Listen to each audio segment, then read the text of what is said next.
Hi all, in this video I'm going to talk about DevOps Smartboard, a tool or a service developed by Canaries Automations. So let's see what is DevOps Smartboard.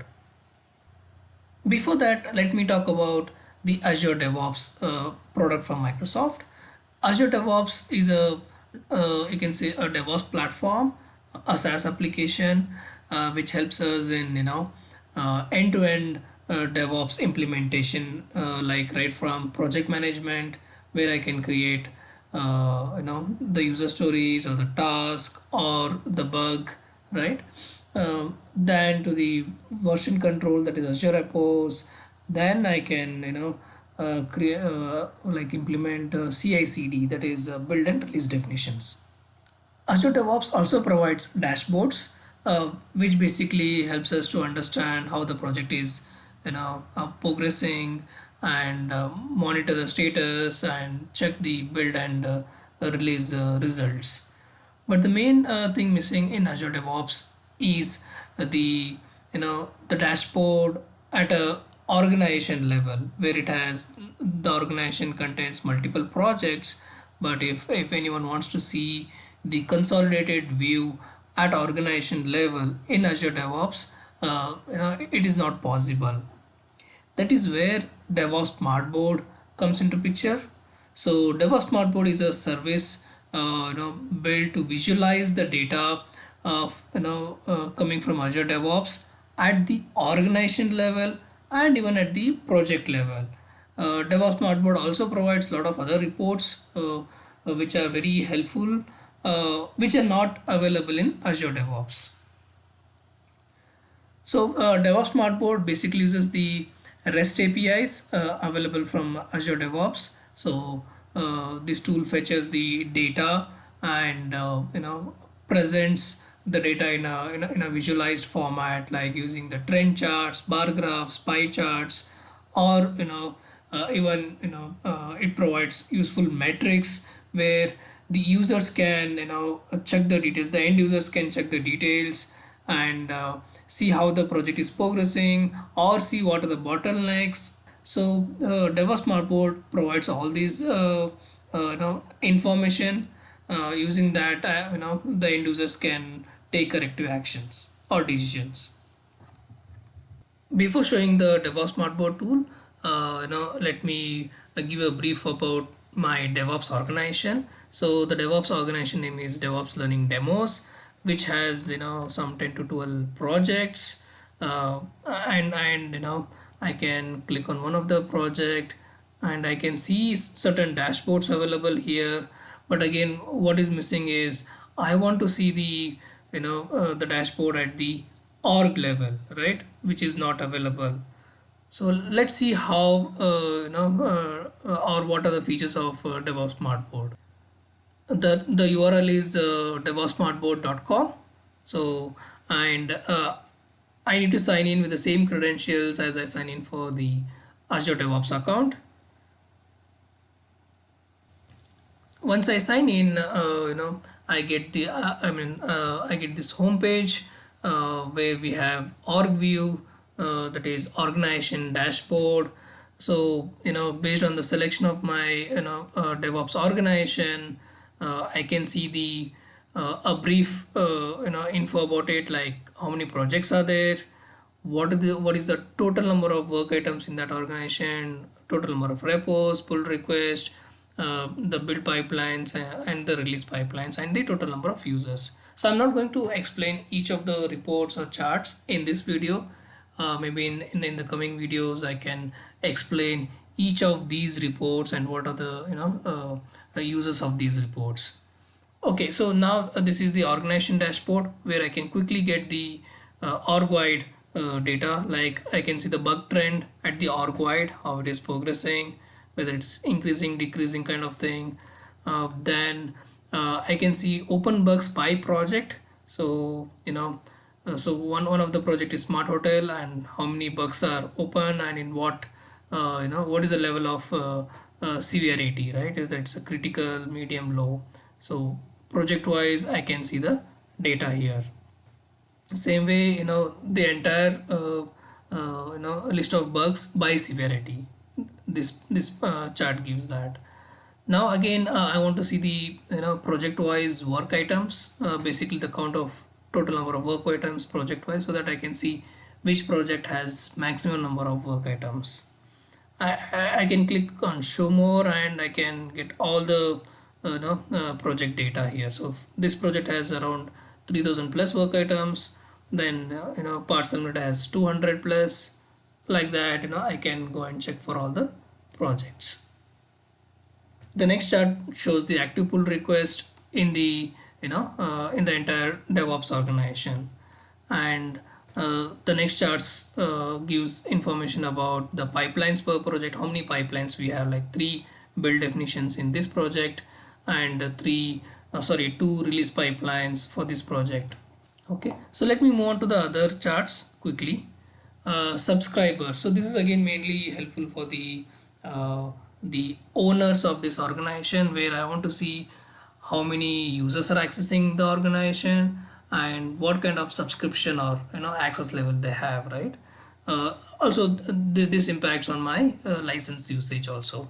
So for this DevOps organization, we have five basic users, then seven stakeholders, one Visual Studio subscriber. So this is basically a Visual Studio license. Then three Visual Studio Enterprise subscription users. So total 16 users.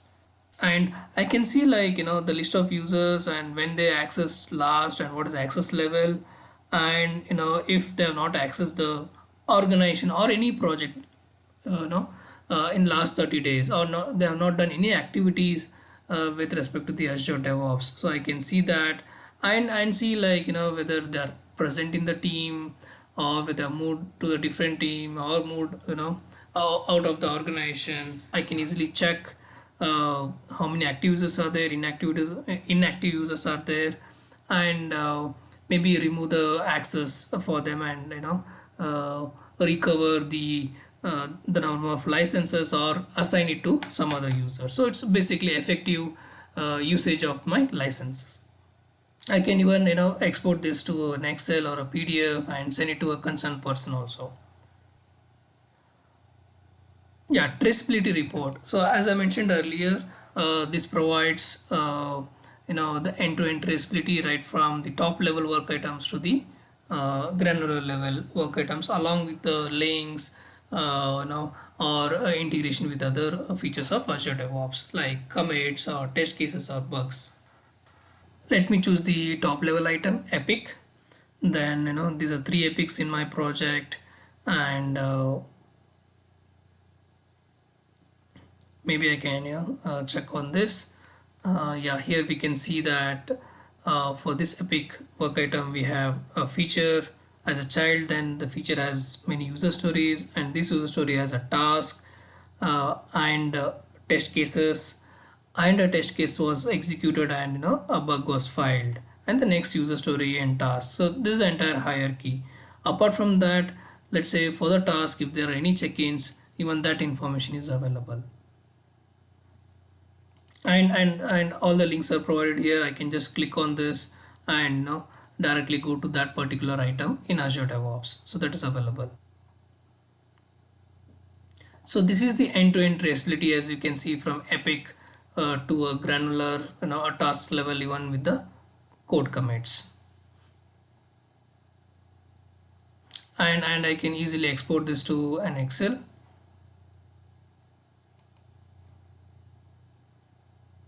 And get all the data, and then this can be circulated over email.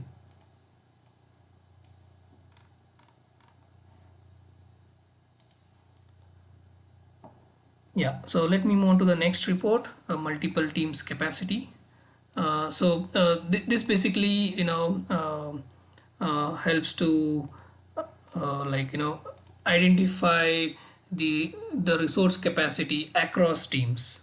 Okay, so let's say in this particular team project, that is smart hotel project, and for a particular iteration, if there are like three teams, DB team, web team, and the default team, how the resources are distributed across these teams, whether there are resources who are working in multiple teams.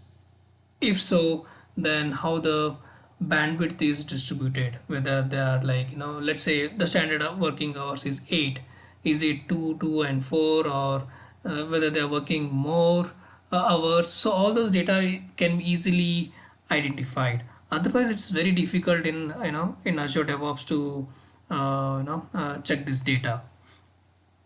So this report gives me quickly the, the iteration which I've chosen, and the teams, what's the total capacity of each of those iterations in the team, and the current capacity, what are the current working days, and total working days, and even the iteration start and end date. But the main part here is the capacity. So these are the members who are part of either of these three teams. Okay, and we can see the capacity of user per day, which is like more than 8 hours for most of them. So we want to understand why. Okay, so now let me go back to the Azure DevOps and show how that is visible in Azure DevOps. So let me go to the same smart hotel project, then let me go to the sprints and iteration 8, that's my current sprint. And yeah, so here if you can see the capacity tab, we have users assigned. So this is the standard, the default project, sorry, the team. Then we have DB team and web team. So the resources are like for this team, these are the resources, and the capacity per day is like 4 hours, 1 hours, right? 1 hour. And again, if I go to the DB team, again a few resources, and it may be same set of resource or different set of resource, and the capacity per day, and even the days off, like the leaves they are taking, right? But if you see, it's very difficult, like for this user I want to understand what is the total number of hours in a day he's working, he or she is working across teams. It's very difficult to comprehend. But now coming to the DevOps Smartboard, I can easily check that. So I can have to just drill down and say this user is working for 2 hours in DB team, where 6 hours in web team, and under 4 hours. So total 12 hours in 3 different teams. So this data, it's easy to find here, and I can take a action on this. So this is across teams, and even the if people are taking leave, it gives even across teams, like this person is taking leave on 25th, and it is impacting almost all the teams. So 1 day plus this person has applied leave in smart hotel team, the default team, on 22nd, right? So it's total 2 days off, which is going to impact all the teams. So this data is very crucial, and which is difficult to find in Azure DevOps. Not only across teams, DevOps Smartboard provides across organization, that is across projects, right? At a org level, even that is also possible. Okay, let me go to the next one, project health. Yeah, as I mentioned earlier, this gives us a quick info about how the things are working in the project, what is failing, then any other bottlenecks, and what is the deployment frequency, what is the build frequency, how often we are deploying to either dev, QA, or production environments, how often we are compiling and building the application. All this data is available in project health report. So here we see there are total 119 build failures, 17 release failures, there are 4 critical bugs, and what is the trend of the the bugs, like how based on the dates, whether it is increasing day by day or decreasing. So this information is available here, and KPIs for last 30 days. What is the cycle time for the task, what is the lead time for the task, like when the task is created, how much time it takes. Let's say we have created a task to develop a login page, right, in an application. How much time it takes to from the time it's created, then it becomes active, then it is developed and deployed to the end user. So that gives the cycle time and the lead time. Then the other key metrics are the build frequency, deployment frequencies, number, and both the percentage. And even the build failures. So what is the trend of the build failures? Whether it's increasing, decreasing, even the release failures. Same way we want to understand the deployment frequency. How often, how frequently we are deploying the changes either to the dev environment, QA, or production, so that we can easily check again based on the duration, 60 days or 30 days. And for each in a project, if you have multiple release pipeline, we can choose that and understand. So like if you see here, this particular release is like deployed almost 10 to 11 times, right? That's a deployment frequency is increasing. I can select the other one and I can see, okay, it is deployed like 3 times, and to which environment I can even select that. And you can see now for production it is just maybe once in a day kind of thing. Okay, so this is the project health report. And now the last one is the Azure pipelines. So this basically gives us the execution of build pipelines or release pipelines across teams, or I can say at the org level. So here I can get the list of builds at the org level, and I can choose or I can filter based on the definitions, based on the projects, or based on the results. Yeah, we can see the build execution results, like the build number, the definition, in which project it is, and what is the status of each of the build execution.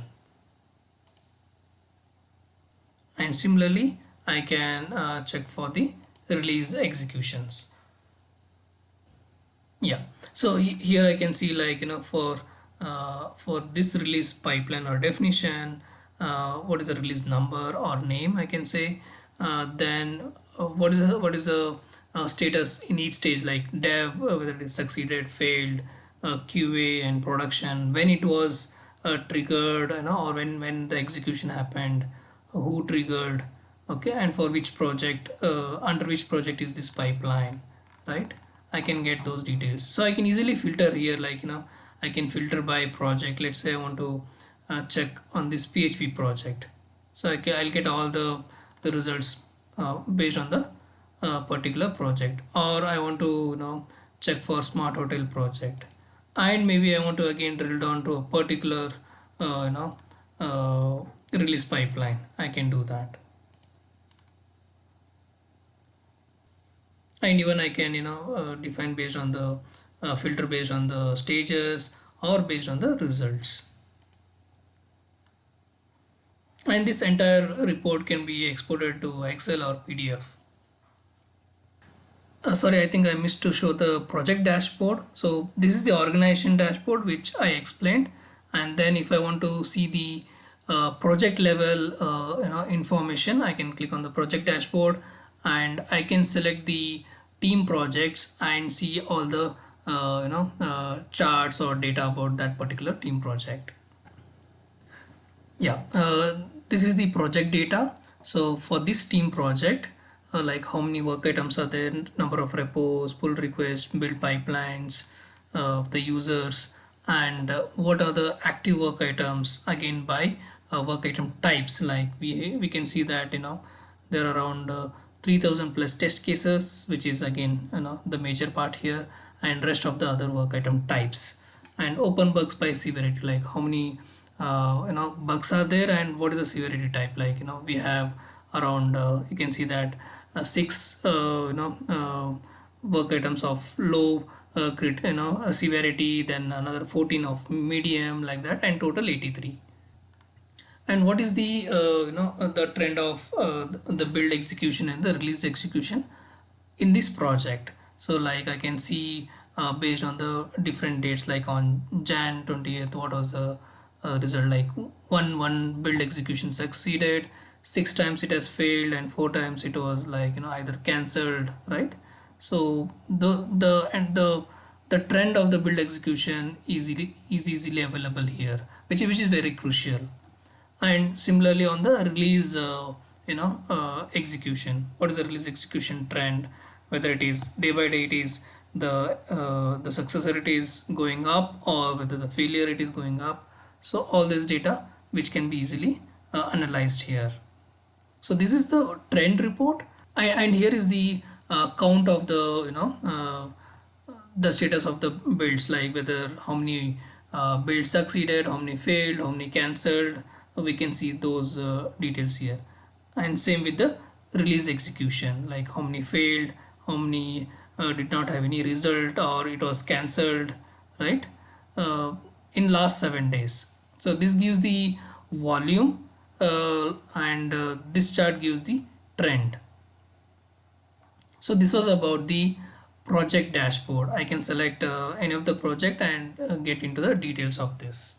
And these are the other DevOps tools developed by Canaries Automations, which are available in the marketplace. Yeah, so the tool is available on a trial basis for 15 days, the DevOps Smart Board. And after that we can go and subscribe it, like monthly or annual subscription. I can click on buy and select the details and subscribe either for a monthly or yearly subscription. That was the demo of the DevOps Smart Board, and here are the quick reference links of the tool. Like this is the DevOps Smart Board site URL, which is devopssmartboard.com, and the same tool is available in the marketplace also. And if you want to read more about the DevOps Smart Board, there are blogs on that, or documents on that. So let me quickly show you that. So this is the marketplace URL. We can go to the marketplace and search for DevOps Smart Board, or Canaries. We'll get all the list of tools developed by Canaries Automations, and we can just click on get started and use the DevOps Smart Board. Okay, and if you want to learn more about the DevOps Smart Board, there are blogs available in Canaries website. We can go and see, okay, understand what is DevOps Smart Board, or want to learn more about the organization level dashboards available in DevOps Smart Board, right? All the you can say information is available. So thank you for watching this video.